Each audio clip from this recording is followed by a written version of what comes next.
لا إله إلا الله لا إله إلا الله لا إله إلا الله محمد رسول الله أبدأ باسم الواحد حمدا له بالعابد صلى على محمد والآل وسلام الله أدعوك يا مولا لنا بأهل بدر بدرنا محمد نبينا صل عليه يا الله.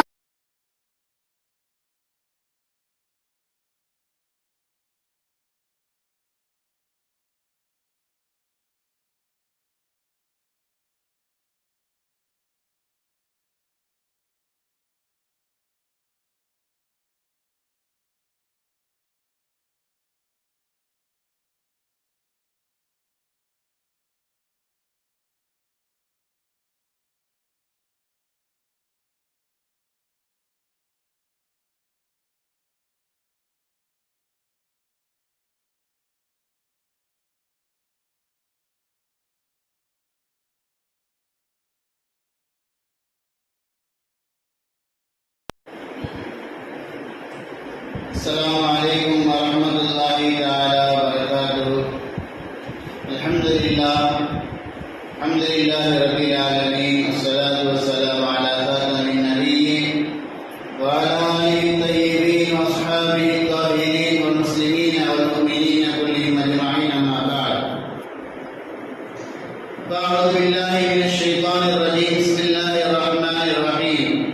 يا أيها النبي إذا جاءك المؤمنات يبايعنك على ألا يشركن بالله شيئا ولا يسرقن ولا يزنين ولا يقتلن أولادهن ولا يأتين ببهتان يفترينه بين أيديهم وأرجلهم ولا يعصينك بمعروف فيبايعهن واستغفر لهن الله إن الله غفور رحيم. صدق الله العلي العظيم وصدق رسوله النبي الكريم ونحن على ذلك من الشاهدين والشاكرين والحمد لله رب العالمين. புகழனைத்தும் வல்ல இறைவன் அல்லாஹ் ஒருவனுக்கு சொந்தமானது. அருமைநாயகம் முஹம்மது முஸ்தபா ரசூலுல்லாஹி ஸல்லல்லாஹு அலைஹி வஸல்லம் அவர்கள் மீதும் அவர்கள் காட்டித் தந்த வழிமுறையின் பிரகாரம் தன்னுடைய வாழ்க்கையை அமைத்துக் கொண்டு இருளோகத்தில் வெற்றி பெற்ற உத்தம சத்திய சஹாபாக்கள், தாபிஈன்கள், தபஅ தாபிஈன்கள், வலிமார்கள், சுஹதாக்கள், சாலிஹீன்கள், நாதாக்கள், நல்லோர்கள், நம்மவர்கள், நம்முடைய குடும்பத்தார்கள் அனைவரின் மீதும் அல்லாஹ்வின் அன்பும் அருளும் என்றென்றும் நிலையாக நிலைத்து நிரந்தரமாக உண்டாகட்டுமாக. ஆமீன். கனிவின் அல்லாஹ்வின் நல்லடியார்களே, நபிகள் ஸல்லல்லாஹு அலைஹி வஸல்லம் வாழ்க்கை வரலாறு. நபிகள் ஸல்லல்லாஹு அலைஹி வஸல்லம் அவர்கள் மதீனாவாசிகளை சந்தித்தார்கள். சுமார் 6 வாலிபர்களை சந்தித்தார்கள். இந்த 6 நபர்களும் இஸ்லாத்தை ஏற்றுக்கொண்டு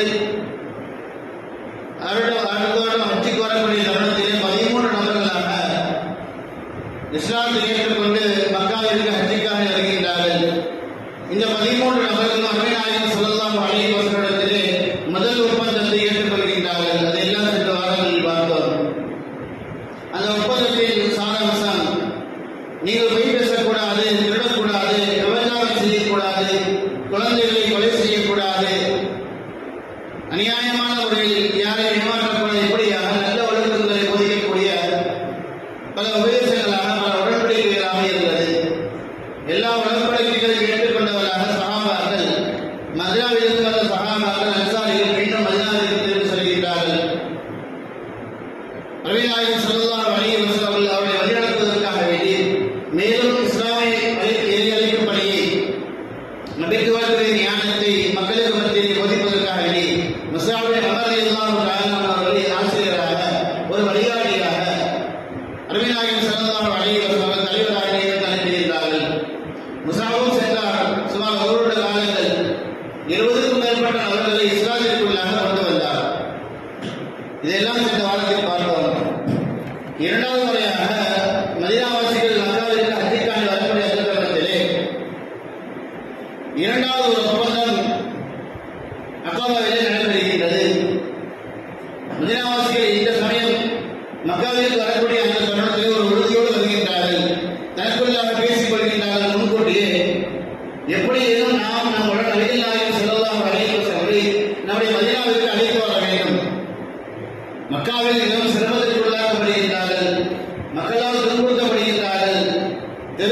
நாள் முடிகின்றது, அஜ்ஜுடைய நாட்கள் முடிகின்றது.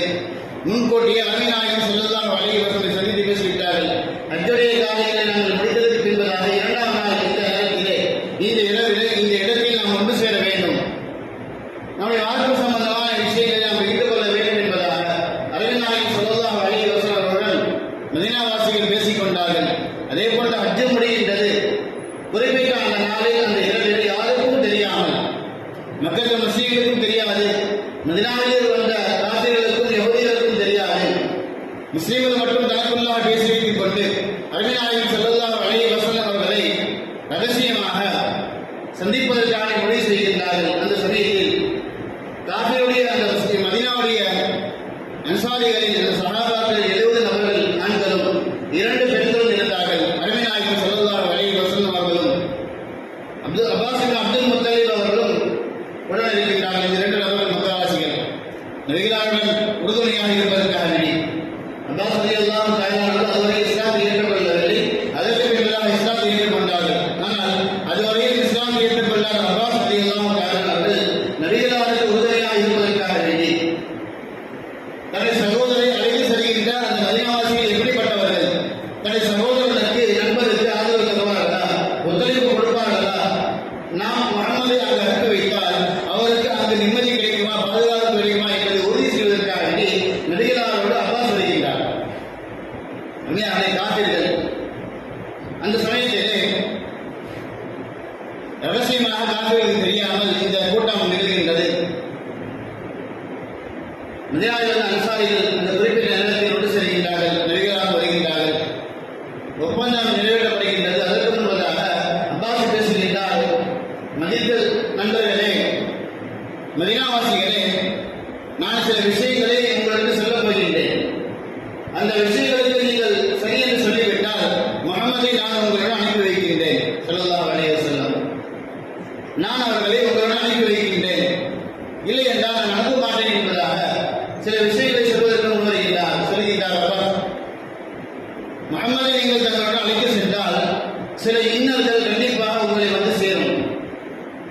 எப்படிப்பட்ட இன்னல் என்றால், எங்களுடைய ஒட்டுமொத்த சமுதாயமும் குறைஷி சமுதாயம் மட்டுமல்ல, அரபு தேசத்துடைய எல்லா சமுதாயம் ஒன்று சேர்ந்து உங்களை எதிர்ப்பார்கள், கடுமையாக எதிர்ப்பார்கள். ஏற்கனவே மதீனாவில் போர்கள் நிகழ்ந்து கொண்டுதான் இருக்கின்ற சண்டைகள், சச்சரவுகள் அவ்வப்போது நடந்து கொண்டிருக்கின்றது. அது மட்டுமல்லாமல் மேலும் அரபு தேசத்துடைய எல்லா மக்களும், எல்லா சிலை வணங்கிகளும், மஜூசிகளும் உங்களை எதிர்ப்பார்கள். ஏனென்றால் முஹம்மது புதிய மார்க்கத்தை கொண்டு வந்து விட்டார் என்ற எண்ணத்தின் காரணமாக. அது மட்டுமல்ல, உங்களுடைய பெற்றோர்கள் கொல்லப்படலாம், உங்களுடைய பிள்ளைகள் கொல்லப்படலாம், உங்களுடைய சொத்துக்கள் சூறையாடப்படலாம், ஏன் நீங்களே கூட கொல்லப்படலாம். உங்களுடைய உள்ளத்தில், உங்களுடைய ஊர்களில் யாரை நீங்கள் கண்ணியமானவராக உயர்ந்த தலைவர்களாக எண்ணிக்கொண்டிருக்கிறீர்களோ அந்த தலைவர்கள் கூட கொல்லப்படலாம். மிக சிரமமான இக்கட்டான சூழ்நிலைக்குள்ளாக நீங்கள் தள்ளப்படுவீர்கள். எப்படி இருந்தாலும் சரி, எந்த இழப்பு ஏற்பட்டாலும் சரி, எவ்வளவு சிரமங்கள் ஏற்பட்டாலும் சரி, முஹம்மதை நீங்கள் பாதுகாப்பேன் என்பதாக உறுதி தாருங்கள். நான் அப்பொழுது முஹம்மதை உங்களுடன் அனுப்புகின்றேன் என்பதாக அப்பாஸ் சொல்கின்றார். எல்லாம் கேட்கின்ற மதீனாவாசிகள் சொல்கின்றார்கள், எப்பேற்பட்ட சூழ்நிலை வந்தாலும் கூட நாங்கள் அவரை கண்டிப்பாக பாதுகாப்போம். நாங்கள் எங்களுடைய பிள்ளைகளை இழந்தாலும் பரவாயில்லை, மனைவி மக்களை இழந்தாலும் பரவாயில்லை, பெற்றோர்களை இழந்தாலும் பரவாயில்லை, என்னுடைய ஊருடைய தலைவர்களை உயர்ந்தவர்களை நான் இழந்தாலும் பரவாயில்லை, சொத்து செல்வங்களை இழந்தாலும் பரவாயில்லை, முஹம்மதை உடனடியாக நாங்கள் பாதுகாப்போம் என்பதாக உறுதி கொள்கின்றார்கள். இன்னொரு நபர் மீண்டும் வருகின்றார், சொல்கின்றார், நல்லா யோசித்துக் கொள்ளுங்கள், மிக சிரமமான சூழ்நிலை உண்டாகும். மீண்டும் எச்சரிக்கின்றார், மீண்டும் உறுதி வெளிப்படுத்துகின்றார்கள், நாங்கள் பாதுகாப்போம் என்பதாக. 2-3 தடவைகள் அதற்கு மேலாக சொல்லப்படுகின்றது. எத்தனை தடவைகள் அவரை அச்சுறுத்தினாலும் கூட உள்ளத்தில் உறுதி கொண்டவராக இருந்தார்கள். நாங்கள் அருமைநாயகம் ஸல்லல்லாஹு அலைஹி வஸல்லம் அவரை எங்களை உங்களுடைய உயிரை கொடுத்தாவது பாதுகாப்போம் என்பதாக. அவரை உறுதியை பார்த்துவிட்டதற்கு என்பதாக அருமைநாயகம் ஸல்லல்லாஹு அலைஹி வஸல்லம் கேட்கிறார்கள் மதீனாவாசிகள், யா ரசூலல்லாஹ், நாங்கள் உறுதி கொண்டு விட்டோம், நாங்கள் உங்களிடத்தில் என்ன ஒப்பந்தம் செய்ய வேண்டும் என்பதாக நீங்கள் சொல்லுங்கள். நாங்கள் அது விஷயமாக, அது சம்பந்தமான எந்த ஒப்பந்தத்தை வேண்டுமானாலும் கொடுக்க தயார், எந்த வாக்குறுதி வேண்டுமானாலும் நாங்கள் கொடுக்க தயார் என்பதாக மதீனத்து வாசிகள் அருமை நாயகம் ஸல்லல்லாஹு அலைஹி வஸல்லம் சொல்கிறார்கள். அப்பொழுது நபிகள் சொன்ன வார்த்தை, இன்பமாக இருந்தாலும் சரி துன்பமாக இருந்தாலும் சரி, நான் எதை உங்களுக்கு கட்டளையாக விதிக்கின்றேனோ அந்த கட்டளையை நீங்கள் முழுமையாக கடைபிடிக்க வேண்டும், பின்பற்ற வேண்டும். உங்கள் உள்ளம் விரும்பினாலும் சரி, விரும்பவில்லை என்றாலும் சரி, உங்களுடைய சமுதாயம் ஏற்றுக்கொண்டாலும் சரி, ஏற்றுக்கொள்ளவில்லை என்றாலும் சரி, உங்களுடைய வழக்கு மதுவாக இருந்தாலும் சரி அல்லது இல்லை என்றாலும் சரி, முற்றிலுமாக மாறுபட்டு இருந்தாலும் சரி, இன்பத்திலும் துன்பத்திலும் முழுமையாக என்னுடைய கட்டளையை நீங்கள் கட்டுப்பட்டு வாழ வேண்டும். இது ஒரு நிபந்தனை. இரண்டாவது ஒரு நிபந்தனை, வசதியாக இருந்தாலும் சரி, ஏழ்மை இருந்தாலும் சரி, இறைவழியில் அல்லாஹ்விற்காக வேண்டி நீங்கள் செலவழிக்க வேண்டும், தீனுக்காக வேண்டி நீங்கள் செலவழிக்க வேண்டும். மூன்றாவதான ஒரு நிபந்தனை, நன்மையான காரியங்களை, நல்ல விஷயங்களை மட்டும் மக்களுக்கு மத்தியில் நீங்கள் ஏற வேண்டும், தீமைகளை விட்டு முழுமையாக மக்களை தடுக்க வேண்டும். நன்மையான காரியங்களை மக்களுக்கு மத்தியில் நீங்கள் ஏற வேண்டும், எடுத்துரைக்க வேண்டும், தீமைகளை விட்டு முழுமையாக மக்களை நீங்கள் தடுக்க வேண்டும் என்பதாக அடுத்த ஒப்பந்தம். அதே போன்று நீங்கள் இந்த காரியத்தில் ஈடுபடக்கூடிய தருணத்திலே உங்களுடைய சமுதாயத்தை சார்ந்தவர்கள் அல்லது உங்களுடைய குடும்பத்தை சார்ந்தவர்கள், உங்களுடைய நண்பர்கள், சகோதரர்கள் உங்களை பழித்து பேசினால் அந்த பழிப்பை நீங்கள் பொருட்படுத்தக்கூடாது. அபுதாலி இஸ்லாத்தை ஏன் ஏற்றுக்கொள்ளவில்லை, நமக்கெல்லாம் ஞாபகம் இருக்கும். அபூஜஹல் என்று உன்னுடைய மார்க்கத்தை விட்டு நீங்கள் செல்ல போகிறார்களாக பழித்து பேசினான்.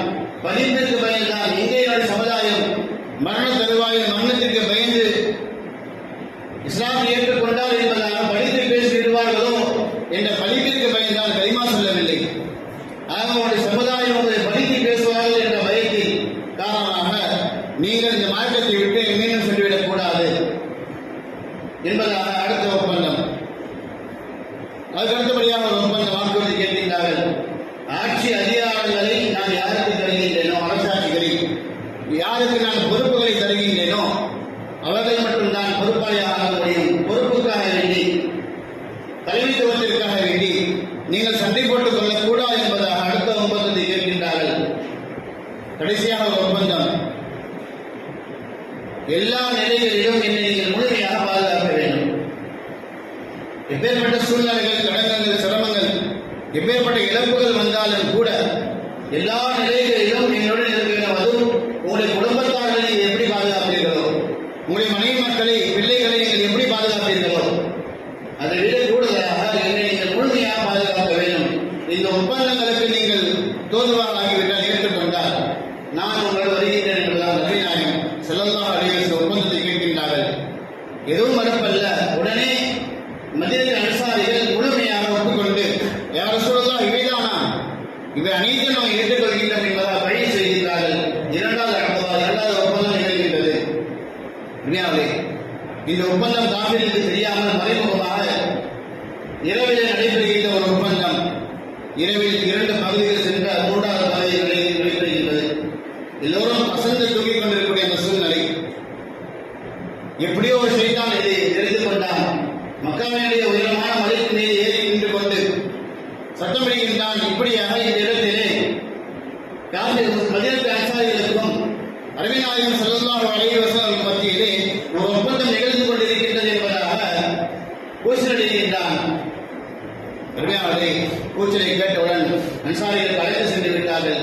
தன்னுடைய கூடாரங்களுக்கு சென்று தங்கிக் கொண்டார்கள். எதுவும் நடக்காததை போன்று முஸ்லிம்கள் பதப்படுத்து போய் ஓடி வருகின்றார்கள். பயங்கரமாக ஓடி வருகின்றார்கள். இந்த ஒப்பந்தத்தில் யாரெல்லாம் ஈடுபட்டிருக்கின்றார்கள் அவர்களெல்லாம் கைது செய்ய வேண்டும், அவரை நாம் திரும்புத்த வேண்டும் என்பதாக முகமதை நம்மிடத்திலிருந்து எப்படி அவர் அழைத்து செல்ல முடியும்? ஓடி வருகின்றார்கள். வந்தவர்களை பார்த்த மதீனாவிற்குரிய முஸ்லிம்கள், காபிர்கள் சந்திக்கின்றார்கள், பேசுகின்றார்கள், தலைவர் பேசுகின்றார்கள். இப்படியாக முகமதுக்கும் உடைய சமுதாயத்து மத்தியிலே ஒப்பந்தம் நடந்ததா என்பதாக குறைகள் கேட்கின்றார்கள். மதீனாவில் வந்த செய்தி தெரியாத காபிர்கள் சொல்கின்றார்கள், இல்லை இல்லை, அப்படி ஒரு சம்பவம் நிகழவே இல்லை. அப்படி நிகழ்ந்திருந்தால் இந்த சமுதாயத்தில் தலைவர்கள் நாங்கள் தான், எங்களுக்கு கண்டிப்பாக தெரிந்திருக்கும் என்பதாக சொல்கின்றார். மீண்டும் கேட்கின்றார்கள். மீண்டும் மறுப்புதான் வருகின்றது. கடைசியாக குறைஷிகள் ஒப்புக்கொண்டு செல்கின்றார்கள். இருந்தாலும் கூட உள்ளத்தில் ஒரு விதமான சஞ்சலம். ஒரு அழைப்பு வந்தது, செய்தி வந்தது, அது எப்படி உண்மை இல்லாமல் இருக்க முடியும் என்பதாக உள்ளத்தில் சஞ்சலத்தோடு ஒரு சந்தேகத்தோடு திரும்பி செல்கின்றார்கள். ஆனாலும் கூட அவர்களால் பொறுத்துக் கொள்ள முடியவில்லை. இது சம்பந்தமாக விசாரிக்கின்றார்கள், ஆலோசனை செய்கின்றார்கள், துருவி ஆராய்ச்சி செய்கின்றார்கள். கடைசியாக முடிவுக்கு வருகின்றது, நாம் கேள்விப்பட்ட அந்த செய்தி உண்மைதான் என்பதாக. இப்படியாக மதீனாவுடைய அன்சாரிகளுக்கு மத்தியிலும் அருமைநாயகம் ஸல்லல்லாஹு அலைஹி வஸல்லம் மத்தியில் ஒப்பந்தம் நிகழ்ந்திருக்கின்றது என்பதாக, இந்த செய்தி உண்மை என்பதாக தெரியப்படுகின்றார்கள். மதீனாவில் வந்த அத்தனை ஹாஜிகளை பிடிப்பதற்காக வேண்டி குறைஷிகள் பெரும் படையை திரட்டிக் கொண்டு செல்கின்றார்கள். ஆனால் மக்காவை விட்டு வெளியே சென்று விட்டார்கள் வெகு தூரமாக. கடைசியாக சென்ற ஸஅத் ரலியல்லாஹு தஆலா அவர்களை மக்கத்து குறைஷிகள் பிடித்து விட்டார்கள். வேகமாக சென்ற கூட்டம் முன்னால் சென்று விட்டது. ஸஅத் ரலியல்லாஹு தஆலா அவர்கள் மாட்டிக்கொண்டார்கள்.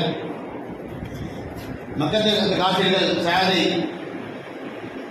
கழுத்தையும் கையும் ஒன்றாக கட்டி கால்களை பிணைத்து காபாவிற்கு அழைத்து வருகின்றார்கள்.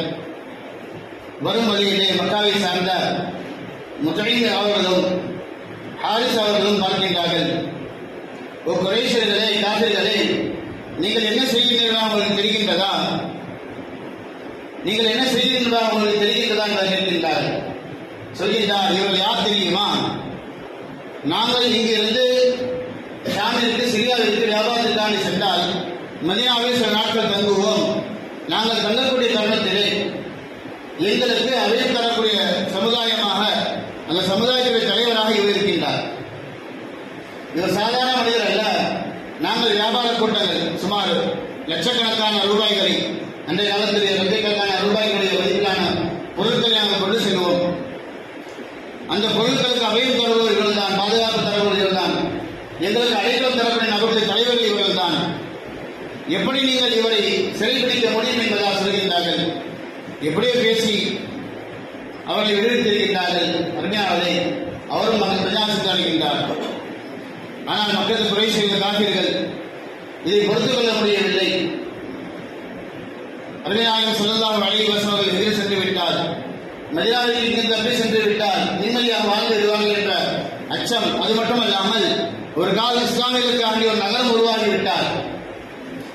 இஸ்லாமியர்கள் அடைக்கலம் பெறுவதற்காண்டி ஒரு நகரம் உருவாகிவிட்டால் நம்முடைய நிலை என்ன? ஒரு பீதியில் ஆளாக்கப்பட்டார்கள், பயத்திற்குள்ளாக்கப்பட்டார்கள். அவர்கள் நகரம் உருவாக்கி அங்கு ஒரு படையை உருவாக்கி அந்த படையின் மூலமாக நம்முடைய ஆட்சி அதிகாரங்களை பிடித்துக் கொள்வார்கள் என்ற அச்சம் ஏற்பட்டது. ஆகவே இஸ்லாமை குறிப்பாக அருமைநாயகம் ஸல்லல்லாஹு அலைஹி வஸல்லம் அவரை முடித்து கட்டுவதற்காக சில திட்டங்களை தீட்டுகின்றார்கள். முகமது எப்படியேனும் இங்கிருந்து தப்பித்துவிடக் கூடாது என்பதால் தாருல் நதுவா என்று சொல்லப்படுகிற ஒரு இடம், அங்குதான் குறைஷிகள் அவ்வப்போது ஆலோசனை கூட்டங்கள் நடைபெற்றுக் கொண்டிருக்கும். நபிகளால் எப்பொழுதும் எப்படியும் தப்பித்துவிடக் கூடாது என்பதாக அந்த இடத்தில் வசூல் செய்யப்படுகின்றது. உண்மையாகவே ஆனால் அதற்கு முன்பதாக மதீனா மக்காவில் இருந்த சில ஈமான்தாரிகள் முஸ்லீம்கள் கொஞ்சம் கொஞ்சமாக தனியின் நபராக ஹிஜ்ராவுக்கு சென்று விட்டார்கள். உண்மையாகவே ஹிஜ்ரா என்பது தன்னுடைய சொந்த நாடு, சொந்த மக்கள், இன்னும் சொல்ல போனால் கணவன் மனைவி பிரிந்து, பிள்ளைகளை பிரிந்து, குடும்பத்தார்களை பிரிந்து, தான் சம்பாதித்த அத்தனை சம்பாத்தியங்களை விட்டு நாம் செல்கின்ற இடம் எது என்பதாக தெரியாமல், செல்கின்ற இடத்தில் நமக்கு என்ன ஆதரவு கிடைக்குமா அல்லது ஆபத்துகள் நிகழுமா, என்ன சூழ்நிலை என்பது கூட தெரியாமல் அல்லாஹ்விற்காக வேண்டி, இறை வணக்கத்தை நிறைவேற்றுவதற்காக வேண்டி, ஈமானையும் உயிரையும் பாதுகாப்பதற்காக செல்லக்கூடிய ஒரு பயணமாக இருக்கின்றது. இதற்கு பல சஹாபாக்கள் பலவிதமான இன்னல்களை அனுபவித்தார்கள், பலவிதமான இழப்புகளை அவர்கள் சந்தித்தார்கள். சில குறிப்பிட்ட சில இழப்புகளை நாம் பார்க்கலாம். சஹாபி அபு சலமா என்ற சஹாபி உம்மு சலமாவை திருமணம் முடித்திருந்தார்கள். அழகான குழந்தை ஒன்று. அபு சலமா ஹிஜ்ரத் செல்லக்கூடிய தருணத்திலே உம்மு சலமாவை அழைக்கின்றார்கள். உம்மு சலமா புறப்படுகின்றார் ஹிஜ்ரத்துக்காக வேண்டி. ஆனால் உம்மு சலமாவுடைய குடும்பத்தார்கள் சொல்கின்றார்கள், நீங்கள் எங்கு செல்கிறீர்களா எங்களுக்கு தெரியவில்லை, செல்லக்கூடிய இடம் எப்படிப்பட்டதா என்பது தெரியவில்லை, அங்கு எங்கு அந்த வசதி இருக்குமோ இல்லையோ, உடைய வாழ்வாதாரங்கள் நிலையாக இருக்குமோ அல்லது பாதிக்கப்படும் என்பதால் எந்த ஒரு தகவலும் எங்களுக்கு இல்லை. இப்படி இருக்க எங்கள் வீட்டு பெண்ணை நாங்கள் எப்படி அனுப்ப முடியும் என்பதாக உம்மு சலமாவை தடுத்து வைத்துக் கொண்டார்கள்.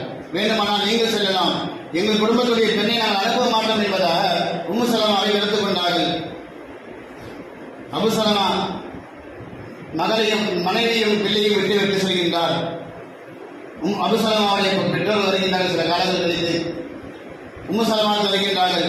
இது எங்களுடைய வாரிசு என்பதாக சொல்லி, இது எங்களுடைய வாரிசு, என்னுடைய மகனுடைய பிள்ளை, ஆக இந்த பிள்ளை எங்களுக்கு சொந்தமான பிள்ளை என்பதாக சொல்லி தாயிடத்திலிருந்து பிள்ளையை பிரித்து சென்று விட்டார்கள். உம்மு சலமா மிகவும் கவலை, சுமார் 1 வருட காலங்களாக கவலை முழுமையாக ஆழ்ந்திருந்தார்கள். கவலைப்படுவதை பார்த்த உம்மு சலமாவுடைய பெற்றோர்கள் கடைசியாக சொல்கின்றார்கள், உன்னுடைய கணவன் பிரிந்து இத்தனை காலங்கள் ஆகிவிட்டது, இருந்தாலும் கூட நீ அவருடைய கவலையில் வாழ்க்கையை கழித்துக் கொண்டிருக்கின்றாய். இப்படி இருக்க நாங்கள் விரும்பவில்லை. ஆகவே நீ அபு சலமாவை போய் சேர்ந்து கொள் என்பதாக சொல்கின்றார்கள். உம்மு சலமா வேகமாக புறப்பட்டார். தன்னுடைய கணவனுடைய பெற்றோருடைய இல்லத்துக்கு சென்றார். தன்னுடைய பிள்ளை வாங்கிக் கொண்டு அபு சலமாவுடைய இருப்பிடத்துக்கு சென்றார். அறிஞர்களே, இப்படியாக தன்னுடைய மனைவி இருந்தாலும் பரவாயில்லை, தன்னுடைய பிள்ளை தன்னுடன் வரவில்லை என்றாலும் பரவாயில்லை, தான் ஈமானை பாதுகாக்க வேண்டும், இஸ்லாமை நிலைநாட்ட வேண்டும், இறைவனை சுதந்திரமாக வணங்க வேண்டும் என்ற அந்த ஆர்வத்தினால் தன்னுடைய மனைவிக்கு சென்றார்கள். இன்னொரு சஹாபி தன்னுடைய சொத்துக்களை எல்லாம் முழுமையாக இழந்துவிட்டு சென்றவர்கள். பல ஆண்டு காலங்கள் உழைப்பால் சேர்த்த சொத்துக்கள், பயிற்சி காரணமாக சேர்ந்த சொத்துக்கள். ஷைப் ரலியல்லாஹு தஆலா அவர்கள் மக்காவிற்கு வருகின்றார். ஏழ்மையான நிலையில் வருகின்றார். மக்காவில் தன்னுடைய வியாபாரத்தின் நுட்பத்தின் மூலமாக, தந்திரத்தின் மூலமாக மிகவும் திறமையாக வியாபாரம் செய்து பலவிதமான சொத்துக்களை ஈட்டிக் கொண்டார். இவர்கள் தன்னுடைய சொத்துக்களோடு ஈர செய்யக்கூடிய அந்த தருணத்திலே மக்கள் குறைகளை பிடித்து விட்டார்கள், காவிரிகள் பிடித்துக் விட்டார்கள். ஷுஐபே, மக்காவிற்கு நீ ஒன்றுமில்லாமல் வந்தாய், எங்களுடைய நகரத்தில் நீ உழைப்பு செய்தாய், எங்களுடைய நகரத்திற்கான இந்த சொத்துக்களை நீ சம்பாதித்தாய், அப்படி இருக்க இந்த சொத்துக்களோடு நான் உங்களை எப்படி விட்டுவிட என்பதாக இருக்கின்றார்கள். மிரட்டுகின்றார்கள், நீங்கள் போகக்கூடாது என்பதாக. ஷுஐப் சொல்கின்றார், நான் என்னுடைய சொத்துக்களை உங்களுக்கு கொடுத்து விட்டால் என்னை எதிர் செய்து விட்டுவிடுவார்கள் கேட்கின்றார். நீங்கள் சொத்துக்களை கொடுத்து விட்டால் நாங்கள் உங்களை விட்டுவிடுகிறார் சொல்கின்றார்கள். தன்னை வாழ்நாள் முழுவதும் சம்பாதித்த அத்தனை சம்பாத்தியங்களையும் முழுமையாக குறைந்த இடத்திற்காக மீது ஒப்படைத்து விட்டு ஷுஐப் ரலியல்லாஹு தஆலா அவர்கள் இறைவனுக்காக பயணம் செய்தார்கள். அடுத்ததாக உமர் ரலியல்லாஹு தஆலா அவர்கள் தன்னுடைய நெருங்கிய நண்பராக இருக்கக்கூடிய 2 நண்பர்களை இழந்தவர்களாக செல்கின்றார்கள். ஐயாஸ் ரலியல்லாஹு தஆலா அவர்களும் ஹிஷாம் ரலியல்லாஹு தஆலா அவர்கள் ஹிஜ்ராவில் செல்லக்கூடிய தருணத்திலே தனித்தனி நபராக சிறு சிறு கூட்டமாக காபிர்களுக்கு தெரியாமல் மறைமுகமாக ஹிஜ்ரா செய்வார்கள். உமர் இந்த 3 நபர்கள் சேர்ந்து ஒரு இடத்தில் ஒரு இரவு ஒன்று சேர்ந்து அங்கிருந்து புறப்படலாம் என்பதாக முடிவு செய்யப்படுகின்றது. அந்த இடையில உமர் ரலியல்லாஹு தஆலா அவர்கள் ஐயாஸ் அவர்கள் கொண்டு சென்று விட்டார்கள். ஹிஷாம் வரவில்லை. இரவு காத்திருக்கின்றார்கள். நேரமாகின்றது. பிடித்து விட்டால் காத்திருந்து தம்மை பிடித்து விடுவார்கள் என்ற அச்சம். ஆகவே புறப்படுகின்றார்கள். மதீனாவிற்கு அருகாமை செய்கின்றார்கள். குபாவில்